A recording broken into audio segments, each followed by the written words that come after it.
Welcome to विज्ञान classes. दोस्तों मैं सुरेंद्र चौधरी आपके लिए लाया हूँ बहुत ही शानदार टॉपिक और आपको बहुत बहुत बधाई होगी, आपने मैथ का जो अपना टॉपिक है वो कंप्लीट कर लिया है। आज अपन उसका लास्ट चैप्टर पढ़ेंगे। मैथ का क्वेश्चन आएगा यहाँ से 100% आएगा, हाँ, लेकिन 100 नहीं बोलता, इसका मेरे सिर्फ 90% चांस रहेगा इसका क्वेश्चन आने का, है ना। आ भी जाता है कई बार 3D की जगह वो 2D 3D को मिला के क्वेश्चन दे देता है, तो इसका थोड़ा सा वेटेज कम रहता है कि 2D और 3D दोनों में से मिला के वो क्वेश्चन देगा। अगर मैं बात करूँ इसकी कोऑर्डिनेट ज्योमेट्री की बात करूँ, है ना, ये बात करूँ, वैसे तो अपना कोऑर्डिनेट वाला चैप्टर का ही था, लेकिन अब कैलकुलस में दे रखा है तो अपन को इसमें कैलकुलस में ही करेंगे इसे। तो यह स्टार्ट करें आज के मिशन आईएएफ को किसके साथ, 3D के साथ, यानी 3 डायमेंशन XYZ बोले तो स्पेस में चलने वाले अपन। क्योंकि स्पेस की बात करूं, स्पेस में देखिए अपन यहाँ पे रहते हैं तो अपने कोऑर्डिनेट क्या होते हैं, एक्स और वाई में रहते हैं।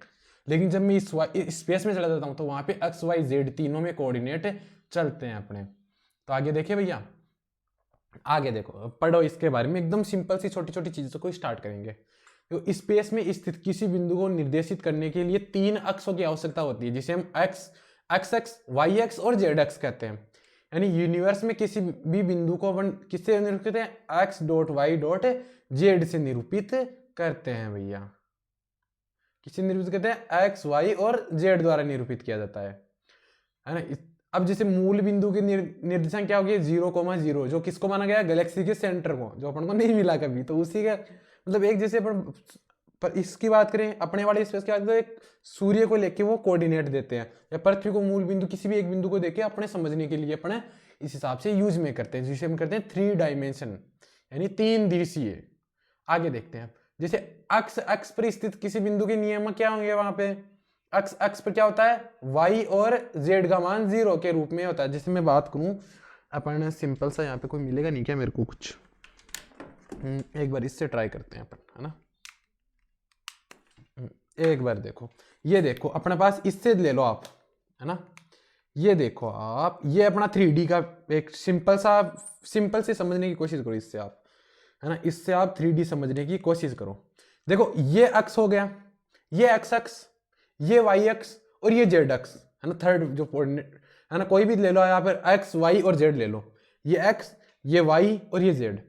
अब मैं बात करूं एक्स एक्स पे किसी बिंदु की स्थित है, तो भैया वहां पे क्या होगी, वाई और जेड की वैल्यू क्या होगी, 0। तो भैया एक्स एक्स पे स्थित होने की समझ गए आप, एक्स एक्स पे स्थित है तो क्या, इसका अल्फा कोमा 0,0, है ना। अब मैं बात करूं वाई एक्स पे स्थित किसी बिंदु के नियामक, भैया वाई एक्स कौन सा हुआ, वाई एक्स ये था, तो इस पे ऊपर क्या होगा, एक्स एक्स और जेड एक्स की वैल्यू क्या होगी, 0। वाई के ऊपर एक्स और जेड की वैल्यू 0 होगी।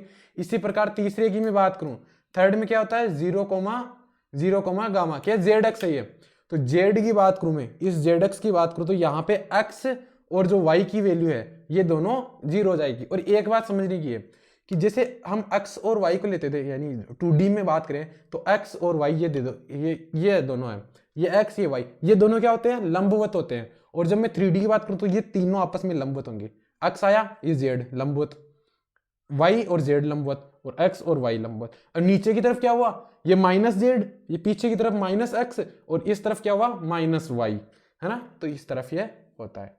आगे देखो, ये बोल रहा है, देखो एक्स वाई तल में स्थित किसी बिंदु के निर्देशांक, एक्स वाई तल कौन सा हुआ, ये वाला है भैया, ये और इसके बीच वाले तल में, तो यहां पे क्या होगा, जेड का मान 0 होगा और एक्स और वाई का कुछ ना कुछ वैल्यू होगी। समझ में आया, एक्स वाई तल में। बात करें सेकंड में आओ, वाई जेड तल में स्थित किसी बिंदु की निर्देशांक क्या है, 0, बीटा और गामा, यानी इसमें बात करूं मैं, इस तल में, इस तल में क्या होगा, बीटा और गामा की बात करूं, है ना, ये वाला समझ में आ गया ना।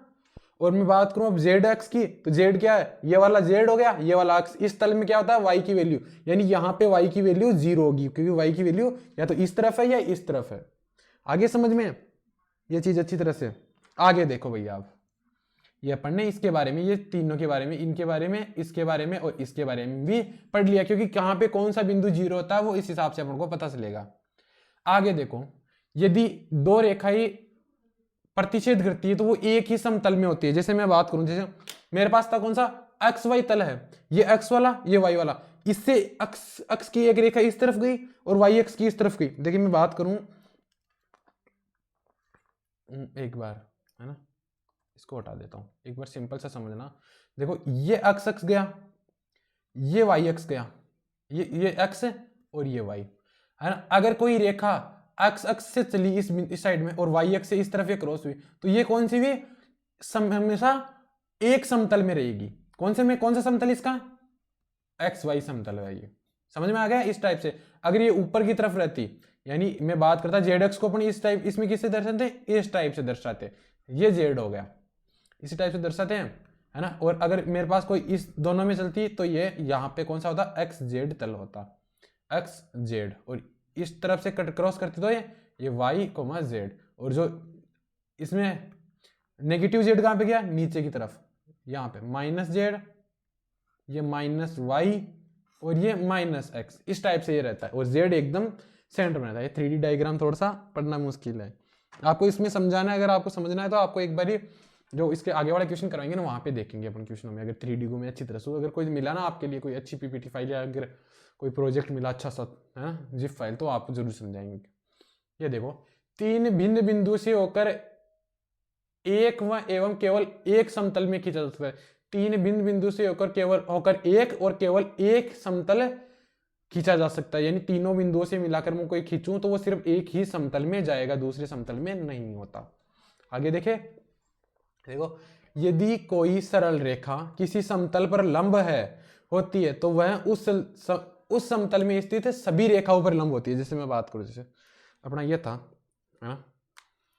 अब मैं बात करूं, यहां पे कोई रेखा खींची जा रही है इसमें, ये एक्स है, ये वाई था, ये जेड था। ये अक्स 2,3 ले लो, कोई अक्स का बिंदु ले लो 2,3, यहाँ पे आएगा वो, लगभग यहाँ पे बीच में, है ना, इस पे आएगा, है ना। तो जेड उसके ऊपर लंब है। अगर मैं कोई दूसरा बिंदु लूं उस पे भी जेड लंब रहेगा। यानी मैं अक्स और वाई से रिलेटेड कोई भी बिंदु ले लूं तो जेड हमेशा उस पे लंब रहेगा। ये चीज कहना चाहता है। यानी कोई भी दो समतल से यहाँ पे कोई बिंदु है तो ये जेड हमेशा इसके ऊपर लंब ही रहेगा, लंब का लंब ही रहता है।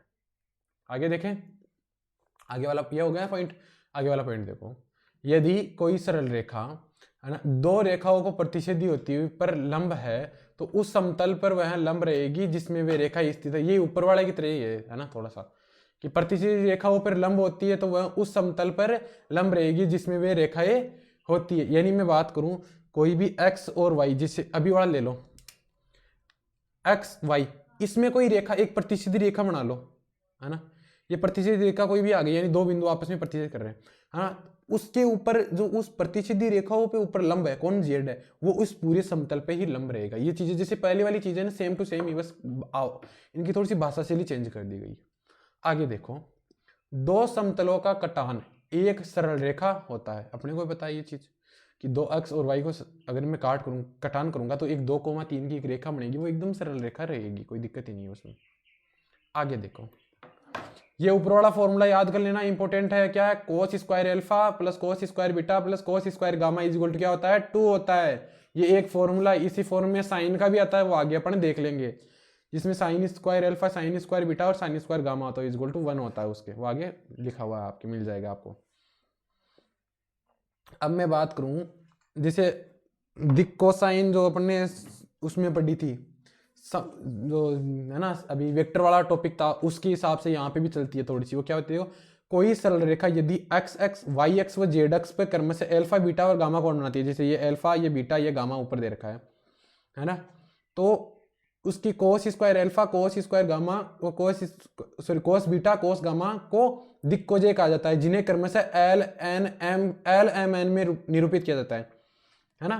तो यहाँ पे ये वैल्यू रख देंगे, है ना। यहाँ पे सॉरी एक आएगा, कोस स्क्वायर वाला में एक आता है, यहाँ पे 2 नहीं आएगा, है ना। यहाँ पे रहेगा 1 और साइन वाले में आएगा फिर वो 2, क्योंकि देखो L square plus M square plus N square equal to होता है 1, और एल एम एन क्या है, एल तो है कोस अल्फा, एम क्या है कोस बीटा और एन क्या है कोस गामा। यहाँ पे ये दे रखा है। ये चीजें आप ध्यान रखना, ये एल एम एन वाला ये काम आएगा, यहाँ से क्वेश्चन आ सकता है 3D से उनके, कि 3D में इजी टॉपिकों में आता है।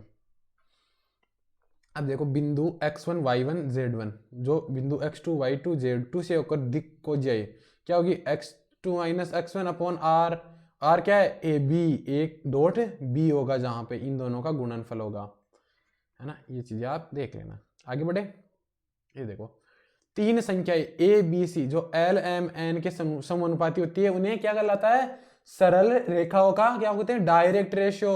यानी उनका समानुपात यानी डायरेक्ट अनुपात कहते हैं, सरल अनुपात कहा जाता है एबीसी को, जो LMN के।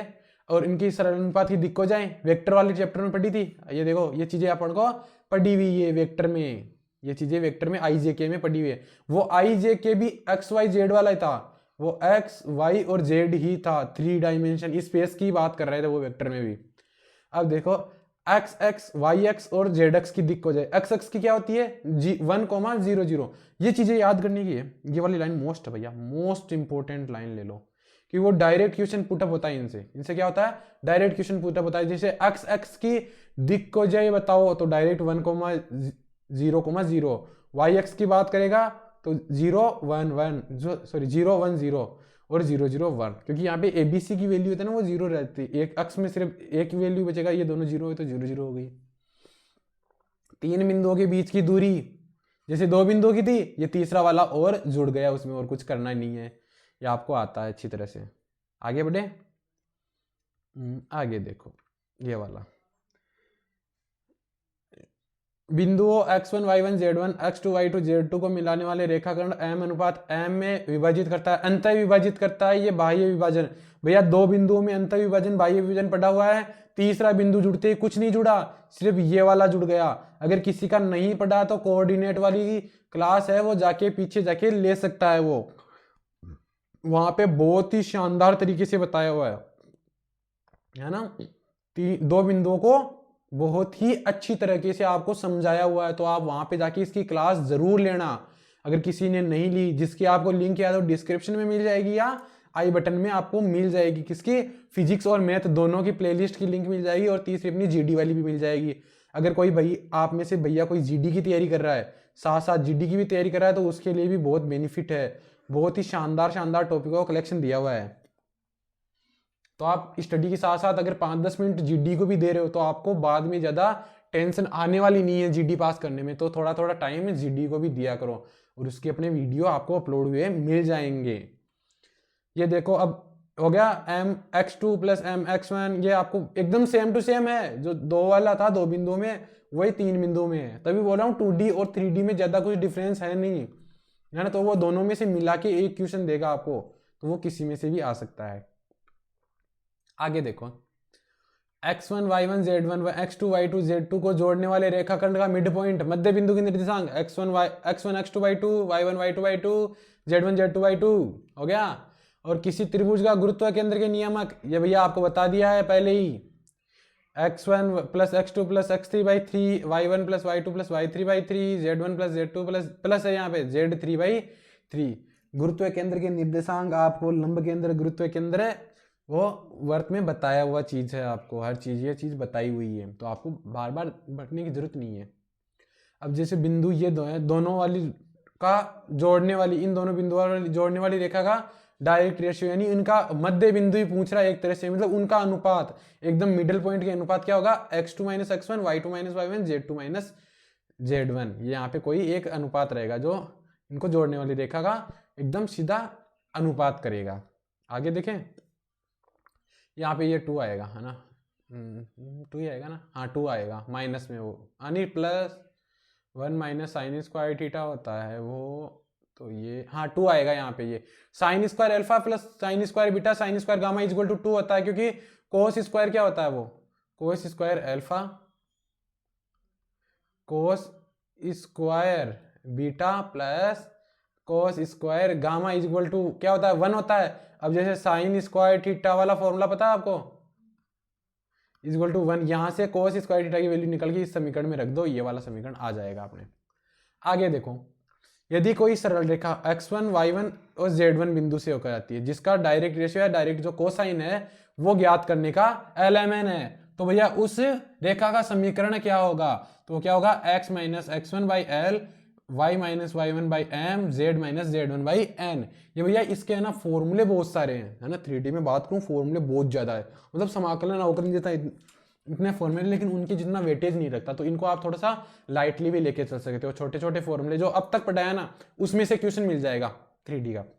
ये अब जो पढ़ाऊंगा वो एक्सटर्नल होगा, एक्स्ट्रा रहेगा आपके लिए पूरा। आगे देखो, उस सरल रेखा का सदिश समीकरण बताओ जो बिंदु है, जो बिंदु किसकी दे रखे, ए वेक्टर ये रहा और दिए हुए सदिश बी के समांतर है, तो क्या होता है R is equal to A plus lambda B, ये इसका सदिश समीकरण हो जाएगा। जैसे कोई भी दे दिया, इसका वैल्यू दे देगा, इसकी वैल्यू दे देगा, इसको लेमडा से गुणा करना है, दोनों को जोड़ देना। जैसे मैं बात करूं 3i 2j प्लस के प्लस लेमडा क्या हो गया i 2j प्लस के। अब करना कुछ नहीं है, इनको 3i plus lambda i 2j plus 2 lambda j के प्लस लेमडा के। अब इनको ले लो, i को कॉमन लिया मैं 3 प्लस लेमडा, j को लिया 2 प्लस 2 लेमडा और k को लेता क्या हुआ 1 प्लस लेमडा। ये इसका फॉर्मूला हो जाएगा जो नया उस ये सरल रेखा का सदिश समीकरण हो जाएगा कुल मिला के। देखो ये तो इजी सी क्वेश्चन है वहां पे। आगे देखो, बिंदु x1 y1 z1 व x2 y2 z2 से जाने वाली सरल रेखा का समीकरण x minus x1 upon x2 minus x1, y minus y1 upon y2 minus y1, या इसके इक्वल टू क्या हुआ z minus z1 upon z2 minus z1। कोई भी आप दो पॉइंट लेके इसकी सरल रेखा का समीकरण बता सकते हो। अगर कोई दो बिंदु है जिनका स्थिति क्या है a एवं b, तो से होकर जाने वाली सरल रेखा का समीकरण b माइनस a कर देंगे। कोई वही नहीं जस्ट अभी किया था वैसा का वैसा ही।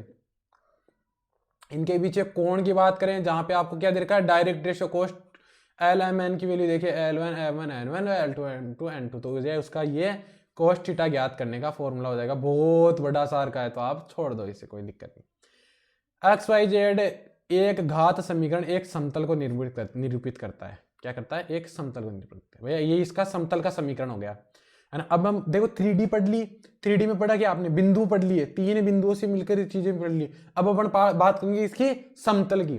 जैसे शुरू में पढ़ा था आपने, पहले इसके बिंदुओं के निर्देशांक पूछे फिर समतल पूछा था, तो अब उसी में आएंगे। अब बात करेंगे अपन समतल की। समतल का समीकरण क्या होता है, ax plus B Y plus C Z plus D is equal to 0। एक समतल को निरूपित करता है जहां पे ए बी सी डी क्या है, कांस्टेंट है, नियतांक है। जैसे मैं बात करूं एक्स वाई का समीकरण क्या होगा, z इक्वल टू 0, क्योंकि आपको अभी बताया हुआ है वाई एक्स में x की वैल्यू 0 होती है और एक्स जेड में y की वैल्यू 0 होती है।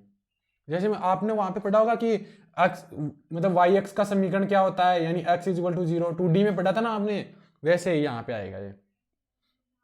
अगर समतल से कोई एबीसी बिंदु अगर किसी समतल को काटे तो उसका अंतःखंड का समीकरण क्या होगा, x upon A plus Y upon B plus Z upon C is equal to 1। और वहां पे क्या था, x upon A x upon x1 y upon y1, ये वाला था ना अंतःखंड का। चलो आगे देखते हैं फिर, है ना, ज्यादा कुछ नहीं है तो थोड़ा बहुत पता है। अगर तीन समतल आ जाए तो उनसे होकर जाने वाला समतल का समीकरण क्या होता है, फिर x minus x1 x minus x2 x minus x3 y minus y1 y minus y2 y minus y3।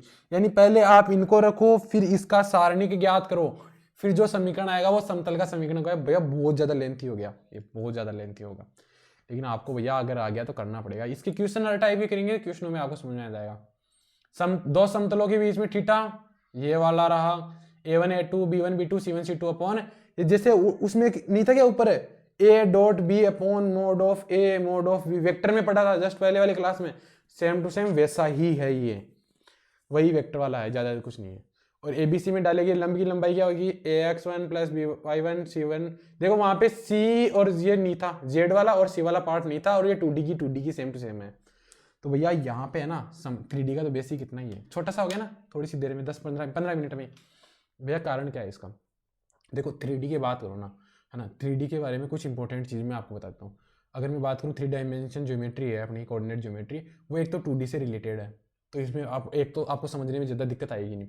इसमें एक्स्ट्रा क्या है, वो है सिर्फ समतल। और समतल किससे जुड़ गया, देखो ये समतल किससे आएगा, एकदम वेक्टर से जुड़ा हुआ है। तो आप समतल को आप एक वेक्टर से, आप वेक्टर का क्रॉस प्रोडक्ट और समतल एकदम काफ़ी मिलता जुलता है, या डॉट प्रोडक्ट वेक्टर और समतल काफ़ी मिलता जुलता है, तो आप उससे रिलेट करके थोड़ा बहुत पढ़ सकते हो उसको, है ना। और बात रही किसकी, बिंदुओं की, तो आप 2D से रिलेटेड करके पढ़ सकते हो। मतलब मैं बात करूँ 2D और 3D सिर्फ एक ही है, 3D बड़ी बहन है 2D छोटी बहन है, बस और कुछ भी अंतर नहीं है इनमें। तो ये इसका बेसिक्स भी उतना ही छोटा हुआ। क्वेश्चन इसके प्रॉपर अपन जो क्वेश्चन रहेंगे वो करेंगे, है ना। बाकी आपको अगर कुछ भी प्रॉब्लम हो रही है, क्योंकि ये लास्ट चैप्टर है, अगर आप अब भी नहीं बताओगे तो आगे भी प्रॉब्लम सॉल्व नहीं कर पाएंगे। अगर आपको हो सके तो आगे क्वेश्चनों की क्लास लगवाएंगे अगर वो पॉसिबल हुई, है ना, तो आपको ज़रूर लगवाएंगे। फिर वहाँ पे भी आप सेम प्रॉब्लम फेस करोगे, तो इससे अच्छा ना आप हमें प्रॉब्लम बताओ जिससे आपकी हर प्रॉब्लम का सोल्यूशन हो। तो भैया यहाँ पे 3D फिनिश करते हैं। बेसिक्स की क्लास मेरी तरफ से कंप्लीट होगी सारे टॉपिक्स की, है ना। तो भैया अब चैनल को सब्सक्राइब कर दो, दोस्तों के साथ शेयर लाइक जरूर करना, कमेंट जरूर करना भैया, जरूर जरूर भैया। दोस्तों के साथ बताते रहना, सेलेक्टेड कैंडिडेट के साथ पढ़ने का मौका बार बार नहीं मिलने वाला। विज्ञान क्लासेस प्लेटफॉर्म के अलावा कहीं और नहीं मिलेगा। और आपको कॉन्टैक्ट मेरे से कैसे करना है, या तो विज्ञान क्लासेस टेलीग्राम के थ्रू कर लो, या कमेंट बॉक्स में डाल दो अपनी प्रॉब्लम, या फिर डायरेक्टली कॉन्टैक्ट करना चाहते हो तो आप इंस्टाग्राम आईडी आपको पहले ही दी हुई है ना। और साथ ही क्या करना है भैया, कुछ भी चाहिए, कुछ भी प्रॉब्लम हो डायरेक्ट करना। और अगर बात रही जीडी की क्लासें अपनी कंप्लीट हो चुकी है, लगभग कंप्लीट हो गई होगी, है ना। तो आपको वहाँ पे उसके टोटल वीडियो मिल जाएगी ग्रुप डिस्कशन के कि किस हिसाब से करना है आपको। और बात रही मेडिकल के बारे में, पूरी डिटेल आपको पूरी शेयर की हुई है हमारे द्वारा, है ना। फिजिकल की पूरी है जिसकी लिंक आपको डिस्क्रिप्शन में मिल जाएगी उसके प्लेलिस्ट की। मैथ और फिजिक्स और जीडी तीनों की एयरफोर्स स्ट्रेटेजी से रिलेटेड टोटल प्लेलिस्ट आपको डिस्क्रिप्शन या आई बटन में मिल जाएगी। तो भैया उनको गलती से मिस मत करना।